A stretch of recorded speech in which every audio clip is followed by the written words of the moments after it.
Hello प्यारे बच्चों, आज हम स्टार्ट करने वाले हैं आपका chapter linear equation in two variables. आपको पता भी नहीं चलेगा कि ये चैप्टर भी आप इतने फटाफट से रिवाइज कर सकते हो। देखो जितना टाइम हमें लगा है इवन आप उससे कम में भी रिवाइज कर सकते हो। क्या करना है भाई, स्पीड को कर लो तेज, 1.5x या 1x पे इसको देख लो। इससे क्या फायदा होगा भाई, अगर आपका एग्जाम है तो आप फटाफट फटाफट फटाफट ये सारे चैप्टर बिल्कुल रिवाइज कर सकते हो। आपको नीचे डिस्क्रिप्शन में इसकी पूरी प्लेलिस्ट भी दी हुई है। ये सारे चैप्टर हम ऐसे ही फटाफट रिवाइज करने वाले हैं, ठीक है। तो स्टार्ट करते हैं। स्टार्ट करने से पहले जो लोग मुझे नहीं जानते, मैं हूं आयुषी जैन, ई-सरल मैथ्स फैकल्टी। और हाँ, चैनल को सब्सक्राइब करना बिल्कुल नहीं भूलना है, वीडियो को लाइक करना है, शेयर करना है, भाई दोस्तों की भी तो मदद करनी है ताकि वो लोग भी फटाफट से रिवीजन कर सके। तो स्टार्ट करते हैं। Linear equation in two variables, कहने का मतलब हमारी इक्वेशन लीनियर होगी, लेकिन अब हमारे पास जो वेरिएबल्स है वो कितने हैं? दो हैं, एक है x और एक है y। लीनियर है इसका मतलब जो इक्वेशन है उसकी डिग्री 1 है। डिग्री का मतलब जो हाईएस्ट पावर होगी x और y की वो कितनी होगी? 1 होगी। तो हमारी जो स्टैंडर्ड इक्वेशन होती है लीनियर वो होती है ax plus by is equal to c, ठीक है। Every solution of equation is a point on line representing it. इस इक्वेशन के जितने भी सॉल्यूशन होंगे वो क्या बताएंगे? वो बताएंगे कि वो क्या डिनोट करेंगे? एक लाइन। और ये जो लाइन होगी ये क्या डिनोट करिए? ये डिनोट करिए इक्वेशन, दिस लीनियर इक्वेशन, ठीक है।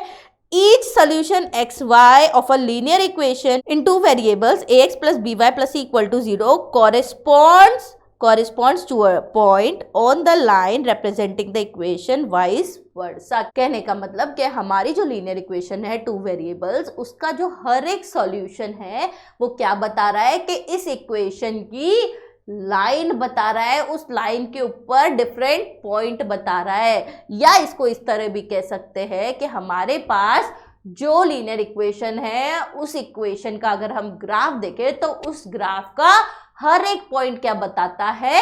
उस लीनियर इक्वेशन का सॉल्यूशन बताता है। उस लीनियर इक्वेशन का सॉल्यूशन होने का मतलब कि हमारे पास कोई ग्राफ है, इस ग्राफ पे एक पॉइंट लाई कर रहा है, मान लो 2,3। तो अगर हम इस इक्वेशन में x की जगह 2 और y की जगह 3 रखते हैं तो ये इक्वेशन को सेटिस्फाई करेगा। सेटिस्फाई करने का मतलब कि इसका जब हम सॉल्व करेंगे इक्वेशन को तो आएगा क्या? 0। क्लियर है? अब हमारे पास इक्वेशंस जो है, मान लो कि हमारे पास दो इक्वेशन है, दो लाइंस है जो रिप्रेजेंट कर रही है हमारी equation a1x plus b1y plus c1 equal to 0 और a2x plus b2y plus c2 equal to 0। तो इन दोनों लाइंस में क्या रिलेशन होगा वो हम देखते हैं। तो ये रिलेशन डिसाइड होता है उसके कोफिशिएंट से। कहने का मतलब कि अगर हमारे इस दोनों इक्वेशन में लाइंस जो हम इसके खींच रहे हैं दोनों इक्वेशंस की हेल्प से, तो अगर वो लाइन आती है इंटरसेक्टिंग, तो वो इंटरसेक्टिंग किस केस में आ रही है? वो इंटरसेक्टिंग इस केस में आ रही है अगर a1/a2 is not equal to b1/b2 हुआ। इसका मतलब वो जो लाइन होगी वो इंटरसेक्टिंग होगी। इसमें दूसरा केस आता है कोइंसिडेंट लाइन। कोइंसिडेंट लाइन मतलब सेम लाइन, कहने का मतलब एक के ऊपर एक लाइन। ये किस केस में होगा? अगर a1/a2 is equal to b1/b2 हुआ तो लाइंस कैसी होंगी? कोइंसिडेंट होगी। और जो लाइंस होंगी वो पैरेलल होंगी, मतलब कभी भी जाके नहीं मिलेगी। उस केस में अगर a1/a2 is equal to b1/b2 हो लेकिन is not equal to c1/c2 हो तो उस केस में लाइंस कैसी होंगी? पैरेलल होंगी। देखो कंफ्यूज मत होगा, कोइंसिडेंट होगी मतलब a1/a2 is equal to b1/b2 is equal to c1/c2, सबके कोफिशिएंट का रेशियो बराबर आएगा। लेकिन पैरेलल में a1/a2 इक्वल टू b1/b2 हो सकता है लेकिन ये कभी भी c1/c2 के बराबर नहीं होगा। क्लियर है? दिमाग में फिट कर लो, बहुत बहुत इंपॉर्टेंट है। इससे एक ना एक क्वेश्चन जनरली पूछ लिया जाता है, ठीक है। अब हमें जो ये जो लीनियर इक्वेशन होती है, pair of linear equation x और y, जो स्टैंडर्ड इक्वेशन है हमारी a1x plus b1y plus c1 equal to 0 और a2x plus b2y plus c2 equal to 0 को सॉल्व करने के लिए हमारे पास बुक में दे रखे हैं 3 मेथड। पहला मेथड है सब्स्टिट्यूशन मेथड, दूसरा एलिमिनेशन और तीसरा है क्रॉस मल्टीप्लिकेशन, ठीक है। सब्स्टिट्यूशन मेथड में क्या करते हैं हम? सब्स्टिट्यूशन मेथड में क्या करते हैं, हमारी जो दो इक्वेशन है सबसे पहले वो लिख लेते हैं, वो होता है हमारा स्टेप नंबर 1। स्टेप नंबर 2 हमारा होता है कि हम क्या करते हैं कि एक वेरिएबल को क्या करते हैं, दूसरे वेरिएबल के फॉर्म में लिख लेते हैं। कहने का मतलब अगर मेरे पास इक्वेशन होती है x + y = 3 और x + 2y = 4, तो पहला भाई हम क्या करेंगे, एक इक्वेशन की वेरिएबल x की वैल्यू निकाल लेंगे 3 - y, और ये x की वैल्यू निकाल कर यहाँ पर x में पुट कर देंगे।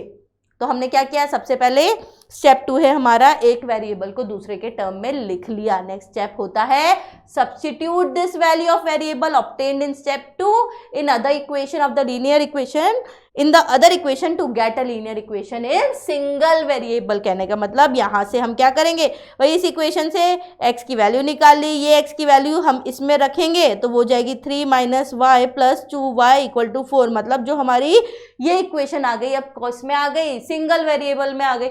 सिंगल वेरिएबल में आ गई इसका मतलब हमारा स्टेप 4 आ जाएगा। सिंपल सॉल्व करना है और क्या निकालना है, y की वैल्यू।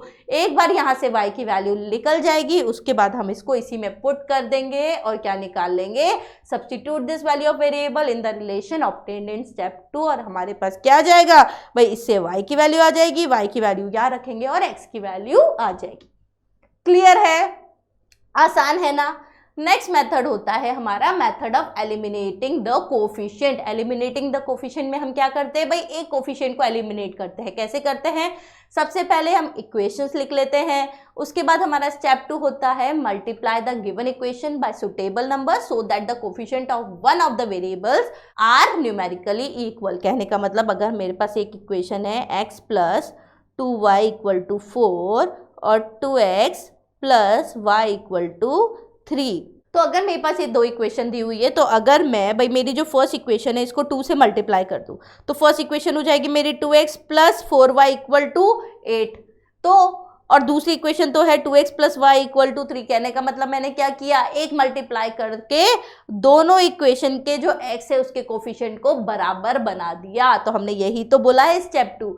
नेक्स्ट स्टेप होता है बराबर बनाने के बाद if the numerically equal coefficient are in opposite sign then add the new equation otherwise subtract. कहने का मतलब अगर मैंने इस इक्वेशन को 2 से मल्टीप्लाई किया तो मेरी इक्वेशन हो गई 2x + 4y = 8, और दूसरी इक्वेशन तो एज इट इज लिख दूंगी 2x + y = 3। अब देखो क्या ये जो दोनों 2x है सेम जो कोफिशिएंट के, क्या इनके जो साइन है वो अपोजिट है? नहीं, सेम है। अगर अपोजिट होते तो सिंपल ऐड कर देते, लेकिन सेम है, यानी कि मैं इनको करूंगी क्या, सब्ट्रैक्ट करूंगी, तो यहाँ से क्या हो जाएगा, मेरा x का टर्म कट जाएगा। तो सिंपल मेरे पास जो आएगी वैल्यू वो किस में आ जाएगी, y में आ जाएगी। तो मेरा स्टेप 4 आ जाएगा जो ये कहता है लीनियर इक्वेशन को एक वेरिएबल में सॉल्व कर लो और उस एक वेरिएबल की वैल्यू निकाल लो। एक बार उस एक वेरिएबल की वैल्यू निकाली तो उसको सब्स्टिट्यूट कर दो, किस में, किसी भी एक इक्वेशन में कर दो ताकि दूसरे वेरिएबल की भी वैल्यू आ जाए। ठीक है, एलिमिनेशन भी उतना ही आसान है।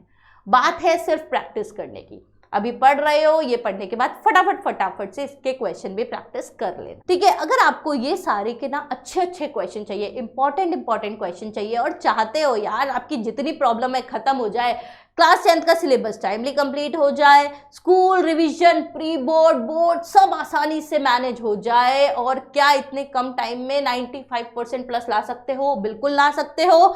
आप देख सकते हो हमारे रिजल्ट, हमारे काफ़ी बच्चों ने 95+ लेके आए। 50% से ज़्यादा ऐसे बच्चे जिसके 90% प्लस नंबर आए। तो बच्चों आप लोग भी कर सकते हो, अभी टाइम है, अभी एनरोल कर लो क्लास 10th चैंप पढ़ो इंडिया के कोर्स में। और ये कोर्स आपको इतना रीजनेबल पड़ेगा, आप सोचो यार एक दिन में 5 रुपए की मंच तो आप ऐसे ही खा जाते हो, तो आप ये सोचो आपको एक दिन के 3 रुपीज से भी कम अमाउंट लग रहा है, क्योंकि आपका ये पूरा कोर्स ही है कितना, ₹999 में। काउंट करके देख लो, डिवाइड कर लो 999 को 365 से, आपको खुद को पता चल जाएगा कि आपके लिए कोर्स कितना रीजनेबल और अफोर्डेबल है। ठीक है, और सब्जेक्ट इसमें आपको मिलेंगे physics, chemistry, maths, bio, social science, English और कॉम्पिटिटिव और ओलंपियाड का पूरा मटेरियल। तो अभी इनरोल करो, लिंक डिस्क्रिप्शन में दिया हुआ है। ठीक है, तो चलिए नेक्स्ट मेथड पढ़ते हैं जो है हमारा क्या, cross multiplication method. Cross multiplication में क्या करना है, हमारी दो इक्वेशन है a1x plus b1y plus c1 equal to 0, a2x plus b2y plus c2 equal to 0। तो यहाँ पर x की वैल्यू हम निकाल सकते हैं, direct formula b1c2 minus b2c1 upon a1b2 minus a2b1, y की value c1a2 minus c2a1 upon a1b2 minus a2b1। ठीक है, याद नहीं करो तो भाई कैसे करने का तरीका होता है, भाई ये कोफिशिएंट को पहले इससे मल्टीप्लाई किया माइनस फिर इसको इससे मल्टीप्लाई किया। नेक्स्ट ये तो हुआ किसका, जब हमें x निकालना हो, जब y निकालना हो तो हमें क्या करना है, तब हमें करना है ये c1a2 और इधर ये c2a1, इससे क्या निकल जाएगा, आपका y निकल जाएगा। सीधा सीधा तरीका है। ठीक है, अब यहाँ लेकिन हम इंपॉर्टेंट कंडीशन पढ़ते हैं। क्या हम ये पढ़ते हैं कि ये जो हमारा डिनोमिनेटर है ये अगर 0 हो गया तो क्या होगा, if a1b2 minus a2b1 is not equal to 0। अगर नॉट इक्वल टू 0 है मतलब कोई प्रॉब्लम ही नहीं है, इसका मतलब x और y की कुछ ना कुछ तो फाइनाइट वैल्यू निकलेगी जिसका यूनिक सोल्यूशन होगा, और ये जो सिस्टम ऑफ इक्वेशन है ये कैसा होगा, ये कंसिस्टेंट होगा। लेकिन अगर ऐसा हुआ a1b2 माइनस a2b1 0 के बराबर हुआ तो उस केस में हम दो चीज पढ़ते हैं। पहली, if a1 upon a2 is equal to b1 upon b2 is equal to c1 upon c2 equal to lambda, मतलब उसके इनफाइनाइट नंबर ऑफ सोल्यूशन होंगे। और a1 upon a2 is equal to b1 upon b2 is not equal to c1 upon c2 हुआ, मतलब जो system of equation होगी वो inconsistent होगी। यानी कंसिस्टेंसी में हमारे पास दो कंडीशन आती है। पहली कंडीशन आती है if a1b2 minus a2b1 is not equal to 0। ये नॉट इक्वल टू 0 है मतलब हमारा सीधा सा केस है, यूनिक सोल्यूशन ही निकलेगा, हमें ज्यादा दिमाग लगाना ही नहीं है, सिस्टम तो कंसिस्टेंट होगा ही सही। लेकिन a1b2 minus a2b1 equal to 0 हो गया, इसका मतलब है कि इसके इनफाइनाइट नंबर ऑफ सॉल्यूशन होंगे, सिस्टम कंसिस्टेंट होगा। और इनकंसिस्टेंसी की एक कंडीशन है कि a1 upon a2 is equal to b1 upon b2 is not equal to c1 upon c। अब बात कर लेते हैं equation reducible to linear equation in two variables. देखो हमारे पास डिफरेंट टाइप की इक्वेशंस होती है, तो इसमें हम टाइप 1 देखते हैं। पहली जो क्या कहती है कि अगर हमारे पास ये दो इक्वेशन है तो इन दोनों इक्वेशन में हमारी पहली इक्वेशन में जो x का कोफिशिएंट है वही हमारी नेक्स्ट इक्वेशन में y का कोफिशिएंट होगा, और जो हमारी फर्स्ट इक्वेशन में y का कोफिशिएंट है वो दूसरे में किसका, x का कोफिशिएंट होगा। तो जब ऐसा आपको पैटर्न दिखे तो आपको क्या करना है, ऐसे पैटर्न में हमें क्या करना है भाई, एक बार इन दोनों इक्वेशन को करना है ऐड। जब दोनों इक्वेशन को ऐड करोगे तो एक सिंप्लीफाइड फॉर्म में इक्वेशन आ जाएगी, फिर उसके बाद इन दोनों इक्वेशन को करना सब्ट्रैक्ट, इसको जैसे ही सब्ट्रैक्ट करोगे फिर एक सिंप्लीफाइड फॉर्म में इक्वेशन आ जाएगी। तो ये जो दोनों आपकी सिंप्लीफाइड फॉर्म में इक्वेशन आएगी फिर इन दोनों को करना सॉल्व। अगर आप इसको डायरेक्टली करोगे तो बहुत बड़ी बड़ी वैल्यूज आएगी, कैलकुलेशन मिस्टेक भी बहुत होगी। तो इसका सीधा सा तरीका है, एक बार इनको ऐड करो फिर एक इक्वेशन आ जाएगी, फिर एक बार इनको सब्ट्रैक्ट करो फिर दूसरी इक्वेशन आ जाएगी, फिर उन दोनों को सॉल्व कर लेना। ठीक है, नेक्स्ट टाइप दिखती है हमारी कुछ इस फॉर्म में, जहां पे हमारा x और y किस में होता है, डिनोमिनेटर में होता है। अगर इसको डिनोमिनेटर के थ्रू सॉल्व करते हैं तो वो बहुत डिफिकल्ट हो जाता है, तो उसके लिए हम क्या करते हैं, यहाँ पर मान लेते हैं यहाँ पर 1 अपॉन x को u और 1 अपॉन y को v। जैसे ही हम ये मानेंगे तो हमारी ये इक्वेशन हो जाती है 1 upon 2u plus 1 upon 3v is equal to 2, और ये हो जाएगी 1 upon 3u plus 1 upon 2v is equal to 13/6। बस अब तो आसान है, सब न्यूमरेटर में है, सॉल्व करना भी आसान। नेक्स्ट हमारा जो टाइप 3 हमें दिखता है वो दिखता है इस फॉर्म में, जहां पर ये जो है टर्म वो डिनोमिनेटर में भी होती है और कुछ इतने बड़े फॉर्म में होती है। तो इनसे भी डरना नहीं है, जो डर लगे उसको मान लो। यहां पर हम क्या मानेंगे, 1 अपॉन x माइनस 1 को मानेंगे u और 1 अपॉन y माइनस 2 को मानेंगे v।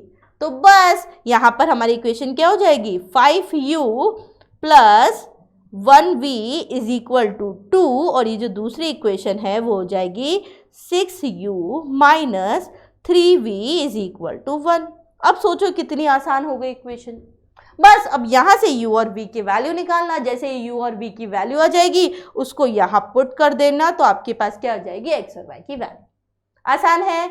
नेक्स्ट टाइप आपका दिखता है कुछ इस फॉर्म में। अब यहाँ पर तो डर लग जाता है कि मैम अपॉन एक्स वाई अगर 1 अपॉन एक्स वाई को माने तो फिर एक्स और वाई कैसे सॉल्व करेंगे, फिर तो 3 वेरिएबल आ जाएंगे। अरे डरना क्यों है, इसको फर्दर सॉल्व कर लो। कैसे भाई, इसको लिख दो 7x upon x y minus 2y upon x y equal to 5, लिख ही सकते हो ऐसे तो। अब देखो ये x से x गया, ये y से y गया, क्या बचा मेरे पास 7 upon y minus 2 upon x equal to 5, simple. अब यहाँ पर मान लो 1 अपॉन एक्स को u, 1 अपॉन वाई को v, बस सॉल्व कर लो। अब तो बिल्कुल पहले जैसा ही हो गया, तो इससे आपका आंसर आसानी से आ जाएगा। सिमिलरली इसको भी 8x अपॉन एक्स वाई लिखो तो क्या हो जाएगा, ये 8 upon y plus 7 upon x equal to 50।